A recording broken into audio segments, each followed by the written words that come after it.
Un cri silencieux résonne dans les couloirs du tribunal de Paris. Une femme noire est sur le point de renverser l'injustice qui la vise. Ce matin du 25 mai 2025, à 1h02, le tribunal fédéral de Paris s'éveille dans une tension palpable.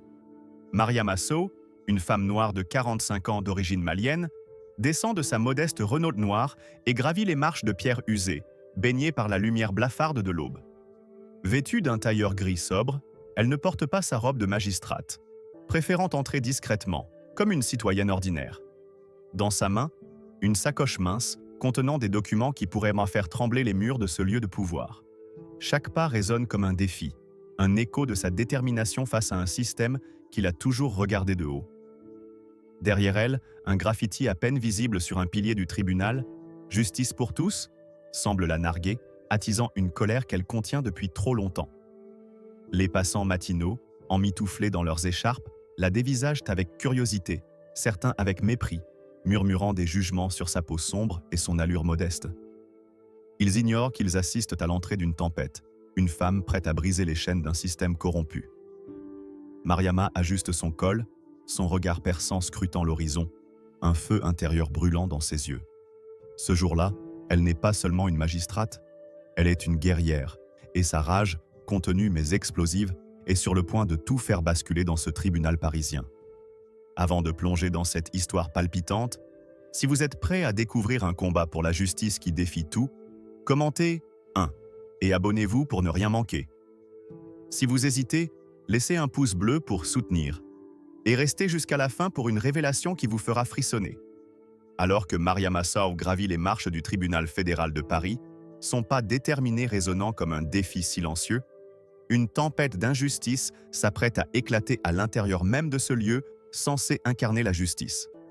À peine franchit-elle les lourdes portes de verre que l'atmosphère change brutalement.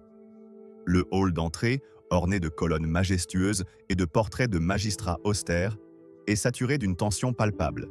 Les lustres en cristal diffusent une lumière froide, presque accusatrice, tandis que le murmure des employés et des visiteurs s'interrompt soudainement à son arrivée. Mariama, 45 ans, d'origine malienne, se tient droite, son tailleur gris impeccable contrastant avec les regards méprisants qui se posent sur elle. Elle porte une sacoche mince, mais ce que personne ne sait, c'est que cette sacoche contient des preuves capables de faire trembler les fondations de ce tribunal. Sous son apparence calme, une rage profonde gronde, alimentée par des années de discrimination et de luttes invisibles dans un système qui a toujours cherché à la réduire à sa couleur de peau. À l'entrée, le poste de sécurité est un barrage de pouvoir blanc, un microcosme de l'élitisme parisien. Luc Martin, un officier de sécurité d'une cinquantaine d'années, se tient derrière le détecteur de métaux, son uniforme bleu marine impeccablement repassé, un badge brillant épinglé sur sa poitrine. Il a les cheveux grisonnants, un visage marqué par des années d'autorité incontestée, et des yeux d'un gris glacial qui scrutent Mariama avec une hostilité non dissimulée. Lorsqu'elle s'approche, il croise les bras, un sourire narquois étirant ses lèvres. « Hé, toi !» lance-t-il d'une voix rauque, assez fort pour que les autres employés l'entendent. « Tu crois vraiment que ce tribunal est un endroit pour des gens comme toi ?» Les mots, chargés de racisme, claquent comme un fouet. Quelques employés ricanent discrètement, tandis qu'une jeune stagiaire, une femme blonde portant un badge de l'université Sciences Po, baisse les yeux, mal à l'aise, mais ne dit rien. Mariama s'arrête, son regard perçant fixé sur Martin, et répond calmement. « Je suis ici pour une audience. » Sa voix est ferme, mais Martin éclate d'un rire méprisant. « Une audience? Toi ?» Il se penche en avant, son ton devenant plus agressif. « Tu ressembles plus à une immigrée qui cherche un abri qu'à quelqu'un qui a sa place ici. Montre-moi tes papiers, et vite. » Mariama, sans fléchir, sort lentement son badge de magistrate de sa sacoche. Le sceau officiel brille sous la lumière, mais Martin ne lui accorde qu'un regard dédaigneux avant de le saisir et de le glisser dans sa poche. « Ça pourrait être un faux, » dit-il avec un rictus. « Les gens comme toi savent de bien imiter, pas vrai ?» Ces mots, crus et racistes, font frémir la salle. Une femme élégante, portant un sac Louis Vuitton, détourne le regard, tandis qu'un avocat en costume 3 pièces, stylo Montblanc à la main, fait mine de ne rien entendre. L'indifférence générale alimente la colère de Mariama, une rage qui bout sous sa peau, nourrie par des décennies d'humiliations similaires. Elle demande, froidement, « J'aimerais récupérer mon badge. » Mais Martin s'approche, son souffle chaud sur son visage. « Tu es pressé, hein ?» murmure-t-il, son ton dégoulinant de mépris. « On va vérifier ça, mais à ma manière. » Un détail nouveau vient alors attiser la tension. Un jeune stagiaire, observant la scène depuis le comptoir d'accueil, remarque une caméra de sécurité au-dessus du détecteur de métaux, clignotant d'une lumière rouge. Il chuchote à une collègue « Tout est filmé, ils ne savent pas ce qu'ils font. » Leur échange, bien que discret, commence à semer le doute parmi les employés. Les murmures s'intensifient et quelques spectateurs, attendant leur tour, commencent à sortir leur téléphone pour filmer discrètement. Mais Martin, inconscient de ce détail, continue son assaut verbal, sa voix montant d'un ton. « Tu crois que tu peux entrer ici sans qu'on te fouille? Les gens comme toi, on sait ce que vous cachez. » Ces mots, plus humiliants encore, font frémir la salle. Une femme âgée, portant un manteau en laine Chanel, murmure un « c'est scandaleux », indigné, tandis qu'un étudiant en droit, téléphone à la main, zoome sur la scène, sentant qu'un moment historique se prépare. Mariama, toujours immobile, serre sa sacoche contre sa poitrine, ses ongles s'enfonçant dans le cuir. Sous son calme apparent, une tempête de rage fait trembler ses muscles. Chaque mot de Martin est une blessure, un rappel des innombrables fois où elle a été réduite à sa couleur de peau, à son origine, à sa prétendue place dans une société qui la rejette. Mais elle ne flanche pas. Ses yeux, brûlants d'une fureur contenue, fixent Martin avec une intensité qui le fait vaciller un instant, bien qu'il refuse de l'admettre. La salle, désormais suspendue à ce face-à-face silencieux, retient son souffle, sentant que l'arrogance de Martin est sur le point de se heurter à une force qu'il n'a pas anticipée. Le badge dans la poche de Martin, ce symbole de pouvoir qu'il pense contrôler, promet une révélation qui ébranlera les fondations mêmes de ce tribunal parisien. Alors que la tension atteint son paroxysme dans le hall d'entrée du tribunal fédéral de Paris, où les insultes racistes de Luc Martin résonnent encore comme un écho toxique, une violence brutale s'apprête à éclater, transformant un simple contrôle de sécurité en un acte de barbarie.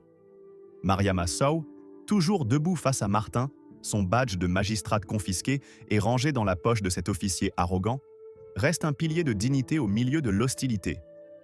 Le hall, avec ses colonnes imposantes et ses lustres scintillants de lumière froide, est devenu un théâtre où l'injustice joue son premier acte. Les employés et les visiteurs, témoins silencieux, observent la scène avec une curiosité malsaine, certains ricanant, d'autres détournant les yeux. Mais sous la surface, une rage volcanique gronde dans le cœur de Mariama, alimentée par des années de mépris, de discrimination et de violence systémique qu'elle a endurées en silence. Luc Martin, enhardi par le silence complice de ses collègues, décide de pousser son pouvoir plus loin. Il fait un signe à deux autres officiers, postés près des détecteurs de métaux, qui s'approchent avec une démarche menaçante. « On va te fouiller correctement », déclare Martin, sa voix dégoulinant de mépris. « Les gens comme toi, on sait ce que vous cachez. » Il l'attrape par le bras avec une force brutale et la pousse vers une petite salle annexe, à l'écart des regards, où une porte en acier se referme derrière eux avec un claquement sinistre.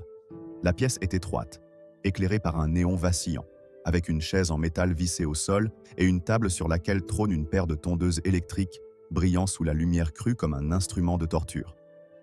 Mariama, sentant l'atmosphère oppressante, déclare fermement « Je ne consens pas à cela, vous n'avez aucun motif légal de me retenir. » Mais Martin, un rictus cruel sur le visage, répond « Ici, c'est moi qui décide ce qui est légal, pas toi. » Un élément nouveau vient alors électriser la scène.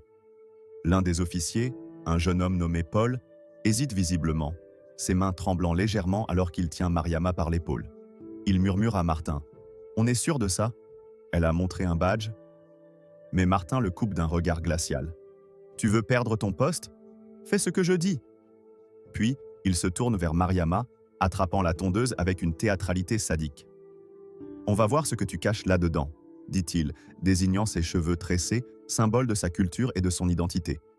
Mariama tente de se lever, mais les deux officiers la plaquent sur la chaise avec une violence accrue. « Vous violez mes droits !» crie-t-elle, sa voix résonnant dans la pièce étroite. Mais Martin, sans la moindre hésitation, allume la tondeuse. Le bourdonnement sinistre remplit l'air comme une menace imminente.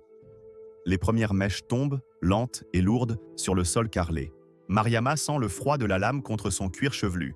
Chaque passage de la tondeuse arrachant non seulement ses cheveux, mais aussi sa dignité, morceau par morceau. Martin ricane, sa voix pleine de mépris. « Regarde ça, Paul. Maintenant, elle ressemble à ce qu'elle est vraiment, une moins que rien. » Paul, mal à l'aise, détourne les yeux, mais ne fait rien pour arrêter l'horreur. Une autre mèche tombe, puis une autre, jusqu'à ce que le sol soit jonché de tresses, vestige d'une identité qu'on lui arrache. Mariama, les poings serrés, ne crie pas, ne pleure pas. Ses yeux, brûlants d'une fureur contenue, fixent Martin avec une intensité qui le fait vaciller un instant, bien qu'il masque son trouble par un rire forcé. « Tu vois, c'est mieux comme ça, » dit-il, essuyant des cheveux de sa manche. « Maintenant, tu peux entrer dans mon tribunal. » Un autre détail vient ajouter une couche de tension. À l'extérieur de la pièce, un employé subalterne, une femme d'une trentaine d'années nommée Claire, passe devant la porte et entend les éclats de voix. Elle s'arrête, hésitante, et jette un coup d'œil par la petite fenêtre de la porte. Ce qu'elle voit, une femme noire maintenue de force, ses cheveux tombant sous les lames d'une tondeuse, la glace d'effroi. Elle sort son téléphone et commence à filmer discrètement, ses mains tremblant alors qu'elle murmure « Mon Dieu, ils vont trop loin !» Cette vidéo, bien que secrète pour l'instant, promet de devenir une preuve explosive, une étincelle qui pourrait enflammer la colère de tout Paris. Dans la pièce, Martin, inconscient d'être observé, continue son assaut verbal. « Les gens comme toi, vous venez ici pour profiter de nous, mais on vous remet à votre place. » Chaque mot est une blessure, chaque ricanement une humiliation. Mais Mariama reste immobile, sa rage contenue devenant une arme qu'elle brandira bientôt contre eux. Alors que le bourdonnement sinistre de la tondeuse s'éteint dans la petite pièce annexe du tribunal fédéral de Paris, les mèches de cheveux de Mariama Sow jonchent le sol comme des fragments brisés de son identité, chaque tresse arrachée étant une blessure infligée à sa dignité. Luc Martin, satisfait de son acte cruel, ricane avec un mépris palpable, ses mots racistes résonnant encore dans l'air saturé de tension. « Maintenant, tu peux entrer dans mon tribunal. » Mais Mariama, toujours maintenue sur la chaise en métal par les deux officiers, ne cède pas à la panique ni aux larmes. Ses poings serrés, ses ongles enfoncés dans ses paumes, témoignent d'une rage qui bouillonne sous sa peau, une colère forgée par des années de discrimination et de mépris systémique. Son regard, d'une intensité glaciale, transperce Martin, et ce regard, plus que n'importe quel mot, le fait vaciller un instant.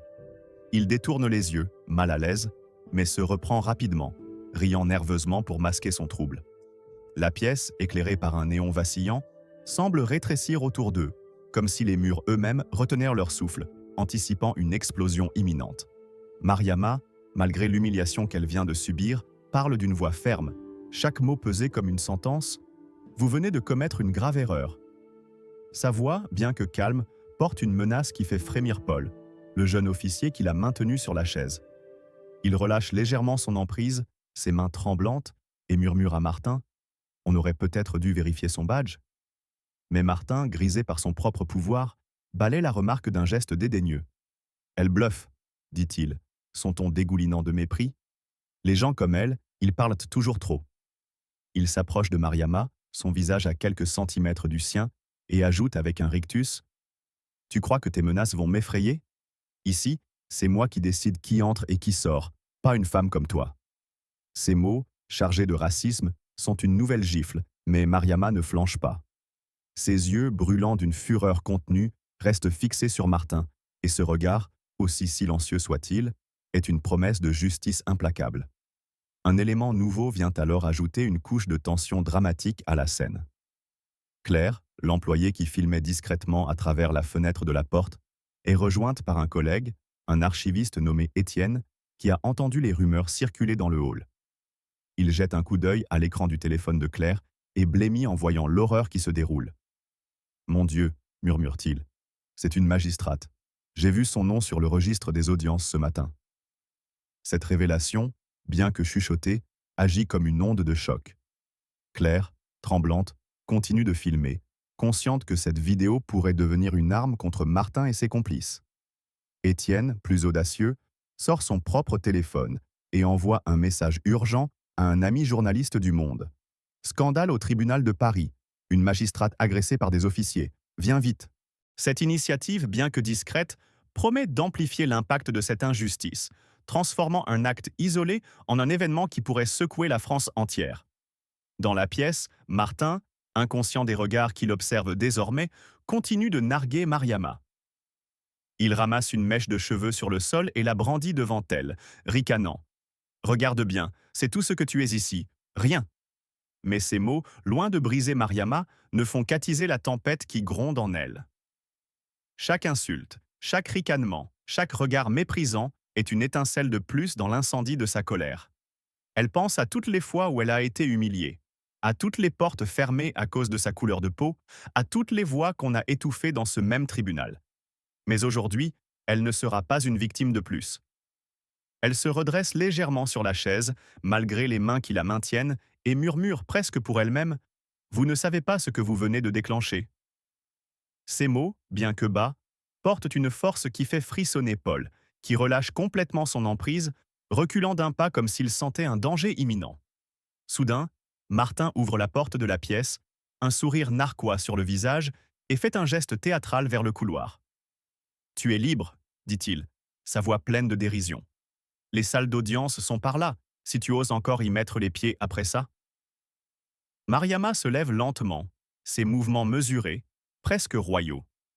Elle ramasse sa sacoche, ignore les mèches de cheveux éparpillées sur le sol et passe devant Martin sans lui accorder un regard. Mais alors qu'elle sort, ses yeux croisent ceux de Claire, toujours postés près de la porte, son téléphone à la main. Un échange silencieux passe entre les deux femmes, un pacte tacite. Cette injustice ne restera pas dans l'ombre. La rage de Mariama, désormais une flamme inextinguible, la porte vers la salle d'audience, où elle sait que son moment de vérité approche. Mariama Sow, 45 ans, d'origine malienne, n'est pas une simple citoyenne venue assister à une audience. Elle est la magistrate désignée pour présider une audience explosive ce matin-là. Un procès très médiatisé contre des officiers de police, accusés de brutalité lors d'une manifestation pacifique dans le quartier de Belleville l'année précédente. Depuis des mois, elle a étudié chaque détail de cette affaire, analysant les témoignages des victimes, les vidéos de surveillance et les rapports internes falsifiés. Elle sait que Luc Martin, l'officier qui vient de l'humilier, est directement lié à cette affaire. Il était présent sur les lieux de la manifestation et son nom figure dans plusieurs plaintes pour abus de pouvoir, toutes étouffées par un système complice.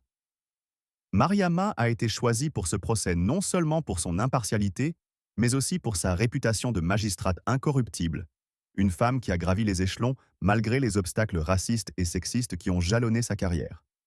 Sous son apparence calme, une rage profonde gronde, alimentée par l'humiliation qu'elle vient de subir, mais aussi par toutes les injustices qu'elle a vues et vécues dans ce même tribunal. Un élément nouveau vient alors ajouter une couche de tension dramatique.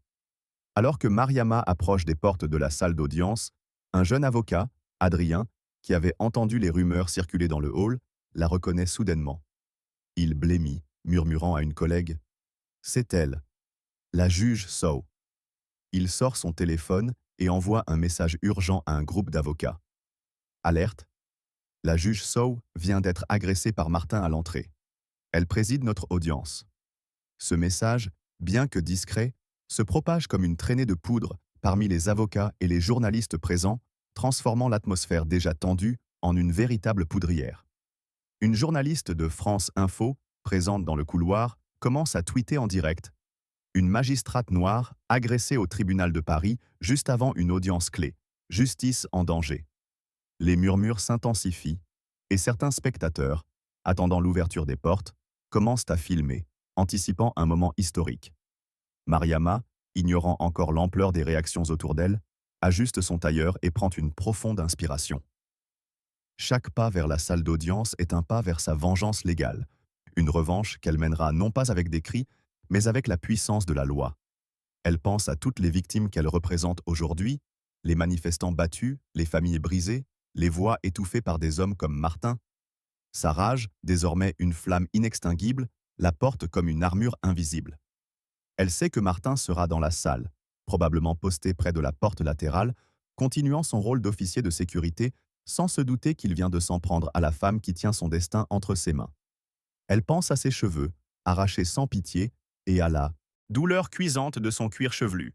Mais cette douleur ne fait que renforcer sa détermination. Soudain, un détail inattendu vient ajouter une nouvelle dimension au drame.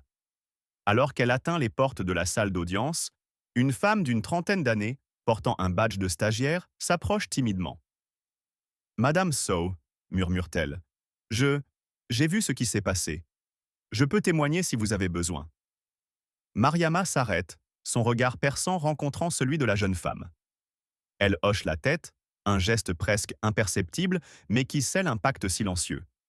Cette alliée inattendue, bien que tremblante, représente une lueur d'espoir dans un système gangréné par la complicité. Mariama pousse les lourdes portes de la salle, prête à prendre sa place sur le banc des juges, prête à transformer sa rage en une force de justice qui ébranlera Paris. Alors que Mariama Sow pousse les lourdes portes de la salle d'audience, une vérité explosive se prépare à éclater, transformant ce tribunal fédéral de Paris en un champ de bataille pour la justice. À 1h13, ce dimanche 25 mai 2025, l'atmosphère dans le couloir est saturée de tension, les murmures des avocats et des spectateurs se mêlant au bourdonnement des téléphones qui capturent chaque instant. Mariama, 45 ans, d'origine malienne, marche avec une détermination froide, son cuir chevelu encore douloureux sous l'effet de l'humiliation infligée par Luc Martin. Son tailleur gris, légèrement froissé, contraste avec la puissance qu'elle dégage, une puissance née d'une rage profonde, nourrie par des décennies d'injustice et de mépris. Elle sait que Martin, l'officier qui l'a agressé, est quelque part dans cette salle, inconscient du piège qui se referme sur lui. Mais Mariama n'est pas là pour se venger avec des cris ou des gestes impulsifs. Elle est là pour administrer une justice implacable, une justice qu'elle a patiemment préparée. Ce procès n'est pas un événement ordinaire. Il a été minutieusement orchestré pour exposer un réseau de corruption et de brutalité policière qui gangrène Paris depuis des années. Mariama, en tant que magistrate, a été désignée pour présider cette audience cruciale après des mois d'enquête secrète. Elle a collaboré avec une unité spéciale de la police judiciaire, basée à Nanterre, pour rassembler des preuves accablantes contre des officiers impliqués dans des violences lors d'une manifestation à Belleville en 2024. Chaque détail a été analysé. Les témoignages des victimes, les vidéos de surveillance, les rapports falsifiés et même les communications internes entre officiers corrompus. Mariama sait que Luc Martin n'est pas un simple officier raciste. Il est un rouage clé d'un système qui protège les siens, peu importe leurs crimes. Elle a découvert que Martin a personnellement intimidé des témoins pour étouffer des plaintes et que ses supérieurs, y compris des juges influents, ont fermé les yeux sur ces abus. Cette audience, sous ses airs de procédure classique, est en réalité une embuscade légale, un piège tendu pour exposer non seulement Martin, mais aussi tous ceux qui l'ont protégé. Un élément nouveau vient alors électriser la scène. Alors que Mariama entre dans la salle, un murmure parcourt l'assistance. Un journaliste de Libération, alerté par le tweet de sa collègue de France Info, a publié un article en temps réel, accompagné de la vidéo filmée par Claire. L'article, intitulé « Scandale au tribunal de Paris, une magistrate noire agressée avant une audience clé », devient viral en quelques minutes. Les spectateurs dans la salle, déjà sur les nerfs, commencent à tweeter et à partager la vidéo, transformant l'événement en un phénomène national. Une avocate, assise au premier rang, murmure à son collègue « Si elle est vraiment la juge, Martin est fini ». Les murmures s'intensifient et plusieurs journalistes, installés au fond de la salle, commencent à filmer en direct, leurs caméras braquées sur Mariama alors qu'elle avance vers le banc des juges. L'atmosphère, déjà tendue, devient électrique, chaque spectateur retenant son souffle, anticipant un moment historique. Mariama, ignorant encore l'ampleur de la tempête médiatique qu'elle a déclenchée, monte lentement les marches menant au banc des juges. Son regard balaie la salle, s'arrêtant un instant sur Martin, posté près de la porte latérale, son uniforme impeccable contrastant avec l'expression de suffisance sur son visage. Il ne sait pas encore qui elle est, mais il sent une tension inhabituelle dans l'air, une tension qu'il attribue à l'importance de l'audience. Mariama, elle, sait exactement ce qu'elle fait. Elle ajuste son col, pose sa sacoche sur le bureau et prend une profonde inspiration. Sa rage, désormais canalisée en une détermination froide, est une arme qu'elle brandira avec précision. Elle pense à toutes les victimes qu'elle représente aujourd'hui, les manifestants battus, les familles brisées, les voix étouffées par des hommes comme Martin. Elle pense aussi à ses cheveux, arraché sans pitié, et à la douleur cuisante de son cuir chevelu, une douleur qui ne fait que renforcer sa résolution. Un dernier détail vient ajouter une couche de suspense à la scène. Alors qu'elle s'assied sur le banc des juges, un officier subalterne, envoyé par l'unité spéciale de Nanterre, s'approche discrètement et lui glisse une enveloppe scellée. À l'intérieur, une note manuscrite. « Nous avons des agents dans la salle. Martin est sous surveillance. Faites ce que vous devez faire. » Mariama hoche la tête, un geste presque imperceptible, et range l'enveloppe dans sa sacoche. Elle sait que cette audience ne sera pas seulement un procès. Ce sera une exécution légale. Un moment où la justice, trop longtemps bafouée, reprendra ses droits. La salle, désormais un théâtre de tension, est prête à basculer, chaque spectateur attendant le premier mot de Mariama comme une étincelle dans une poudrière. Alors que Mariama Sow s'installe sur le banc des juges, une note secrète dans sa sacoche confirmant que Luc Martin est sous surveillance, la salle d'audience du tribunal fédéral de Paris devient un théâtre où la justice s'apprête à frapper avec une force implacable.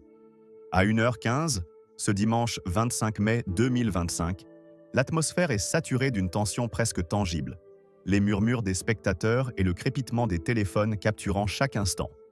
Mariama, 45 ans, d'origine malienne, fixe la salle avec un regard d'acier, son cuir chevelu encore douloureux là où ses tresses ont été arrachées.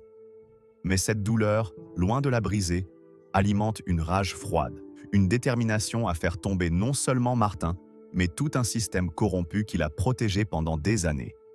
Les avocats, les journalistes et même les officiers présents dans la salle sentent que quelque chose de monumental est sur le point de se produire, et ils retiennent leur souffle, attendant le premier coup de marteau de Mariama. Soudain, un cri déchire le silence oppressant de la salle.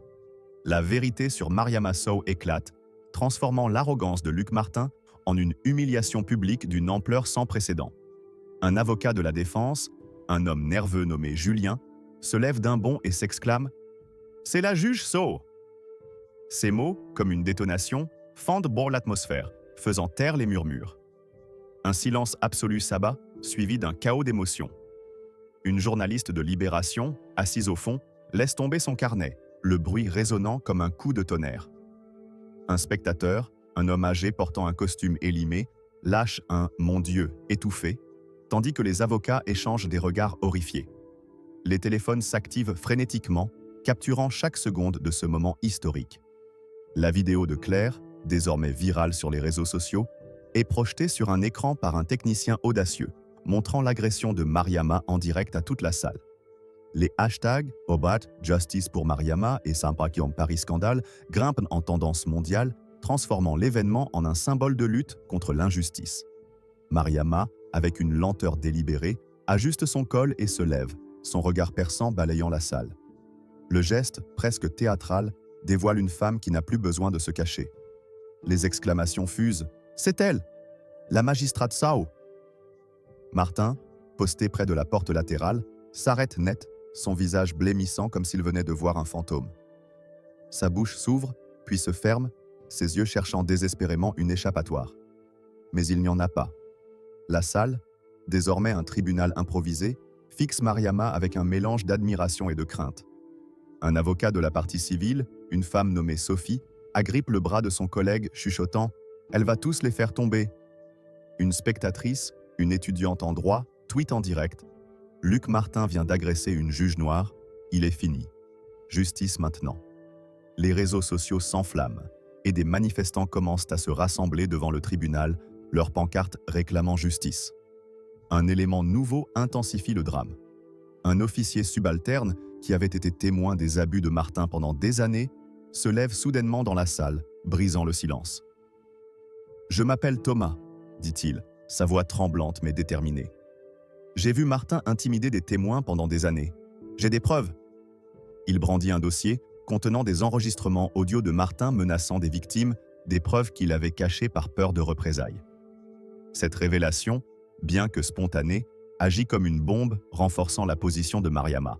Les spectateurs, désormais unis contre Martin, commencent à scander « Justice! Justice !» La salle, autrefois un havre de pouvoir, est maintenant une arène où l'arrogance de Martin est jugée et condamnée. Mariama, toujours debout, pose son regard sur Martin. Ses yeux, froid comme l'acier, semble le transpercer. Puis, d'une voix grave et mesurée, est maintenant une arène où l'arrogance de Martin est jugée et condamnée. Mariama, toujours debout, pose son regard sur Martin. Ses yeux, froids comme l'acier, semblent le transpercer. Puis, d'une voix grave et mesurée, elle lâche. « Vous avez cru pouvoir me briser. Vous vous êtes trompé de cible. » Ces mots, simples mais lourds, frappent comme un coup de tonnerre. La salle éclate de rire, un rire libérateur, teinté de justice. Martin, humilié, s'effondre contre le mur, son visage vidé de couleur. Les spectateurs, désormais solidaires, murmurent des moqueries, bien fait pour lui. Une femme d'affaires tweet « Luc Martin vient de se faire détruire par Mariama Sow. Berçon, leçon apprise. » Un journaliste de France Info, en direct, zoome sur le badge de magistrate de Mariama commentant « Ce badge porte plus de justice que Martin n'en verra jamais. » Martin, désespéré, cherche du soutien, mais les regards qu'il croise sont froids, méprisants. Un homme, un activiste local connu à Paris, murmure « En France, on respecte ceux qui se battent pour la justice, pas les racistes. » La salle, désormais un tribunal populaire, célèbre la victoire silencieuse de Mariama. Chaque spectateur, captivé par ce renversement, filme ou tweet, transformant l'incident en un phénomène viral. Mariama, impassible, reprend sa place sur le banc, son dossier toujours tenu comme une arme. La tension, bien que brisée par la révélation, laisse place à une admiration collective pour une femme qui n'a eu besoin d'aucun cri pour triompher. Alors que la salle d'audience du tribunal fédéral de Paris résonne encore des échos de l'humiliation publique de Luc Martin, escorté hors de la salle sous les regards accusateurs et les murmures indignés, un vent de changement s'apprête à balayer la ville et au-delà.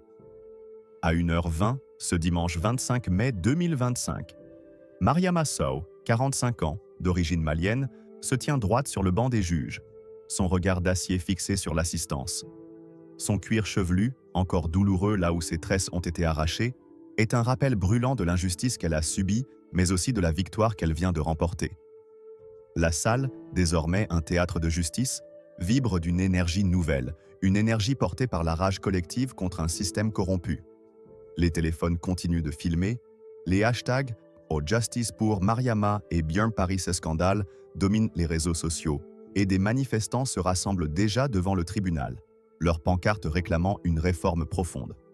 Mariama, au centre de cette tempête, devient une figure de changement, une héroïne pour ceux qui ont été trop longtemps réduits au silence.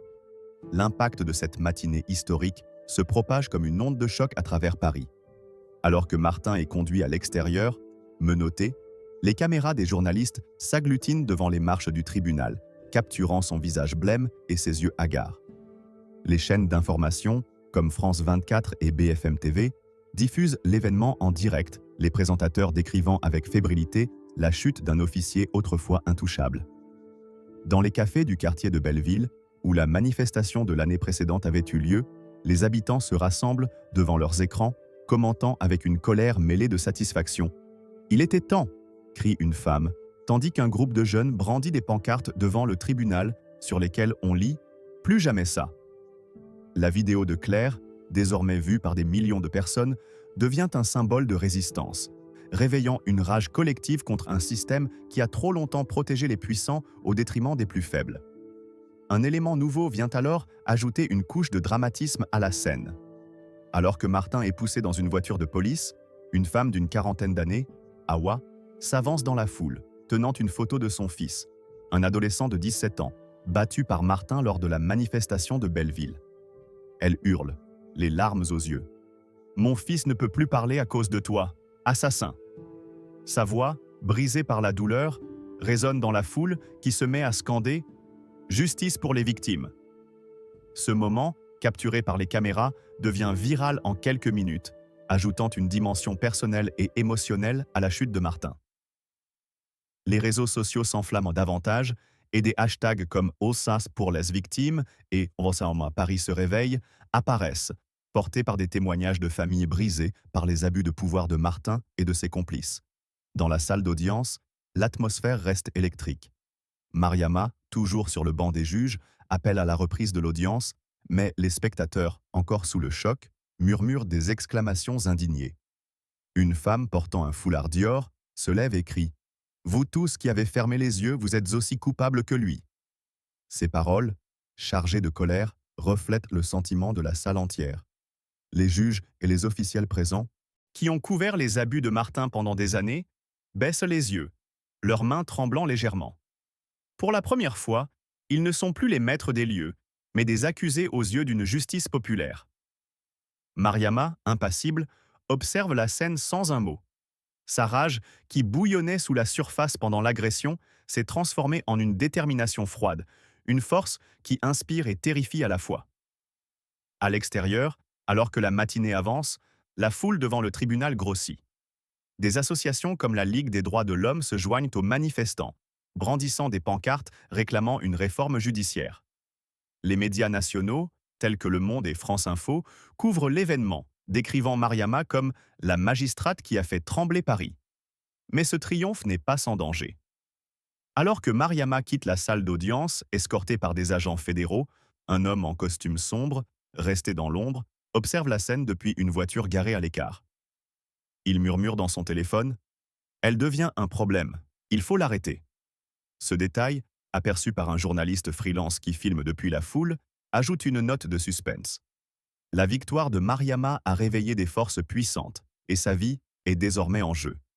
Dans les jours qui suivent, l'impact de cette journée se fait sentir à Paris et au-delà. Luc Martin est suspendu et inculpé pour agression, abus de pouvoir et obstruction à la justice, tandis que plusieurs officiels complices sont contraints de démissionner, leurs noms traînés dans la boue. Une enquête fédérale plus large est ouverte, visant à démanteler le réseau de corruption qui s'étend bien au-delà de Paris. Mariama, quant à elle, refuse les projecteurs. Elle rejette les interviews et les propositions de gloire, préférant travailler dans l'ombre pour protéger les victimes oubliées. Elle crée une association, Justice pour Paris, installée dans un petit bureau du quartier de Belleville, où elle rencontre des familles brisées par le système, écoutant leurs histoires avec une empathie qui les réconforte. Sa rage, désormais canalisée, devient une force de changement, prouvant que la justice n'est pas un verdict, mais un combat de tous les instants.